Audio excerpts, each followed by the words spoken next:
Sometimes you might want to whiten the eyes of a person in your portrait photo.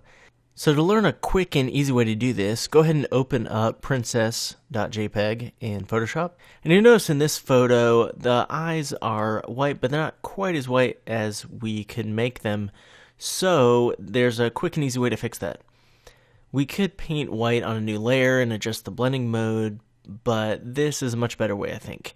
Go ahead and press Ctrl-J on the PC or Command-J on the Mac. That duplicates the layer so that we have two layers in the Layers panel, exactly the same. Go ahead and change the layer blending mode of this top layer to Screen. That lightens up the photo a bit, and it actually improves some of the area around here as well, but let's say you didn't want all this area here that light. We could adjust the opacity, but let's say we only wanted the eyes lightened. What we would do is add a mask and fill it with black and then let these areas show through in the mask. How do we do that? Well, one way is to add a layer mask on the bottom and then make sure your foreground is black, so we'll flip that there. You can press D for the default foreground and background, white and black, and then press X to flip them, or just click that foreground color and set it to black. And press Alt Backspace on the PC or Option Delete on the Mac, and it fills the mask here on the Layers panel with black, and it covers up the entire top layer. Another way to do that, though, that's a little bit quicker, I'm going to go ahead and delete that mask, is to instead of just click on the Add Layer mask on the bottom of the Layers panel, what we can do, I'm going to pull this over here, what you can do is hold down Alt on the PC or Option on the Mac and then click the Add Layer Mask icon. It automatically adds black to the mask. So it's basically like this top layer is just erased, but it's we can bring back those pixels selectively. So make sure your foreground color is set to white. So we're going to flip those. We can click right there, the bottom of the Tools panel, or press X.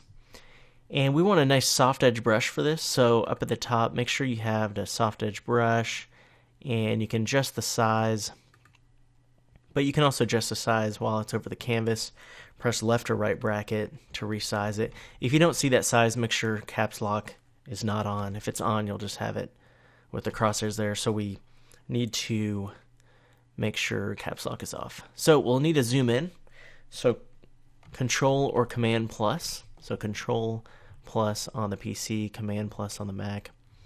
And this brush is too large now, so we need to do left bracket.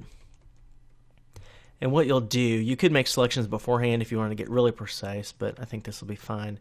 We just want to paint in here, and we're not painting in white per se because it's retaining the texture of the underlying layer.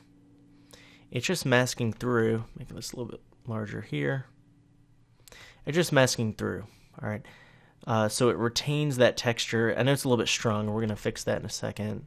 So just go right along the edge here. And then right along here.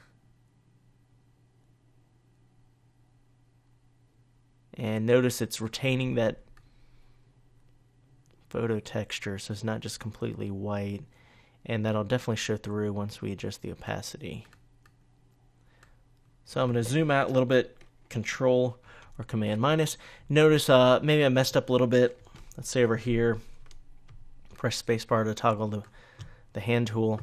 Let's say I went over a little bit, like right here. Oh, too much. Okay, press X, it'll flip that, and we paint black back in. So we paint that mask. And there, press X again, and it will toggle it to white. Toggle foreground to black, white. All right, so zoom out here, and it's a little bit strong. All right, so the way to make this more subtle, you can see here's the before and there's the after. Bring the opacity down to that top layer, and if you're using the support file I'm using, maybe about 30% is good. And that's how you lighten eyes, retaining the same texture of the underlying eye. It's just using this screen technique of the layer blending mode allows us to lighten the eyes and retain the underlying texture of it. There's the before, There's the after.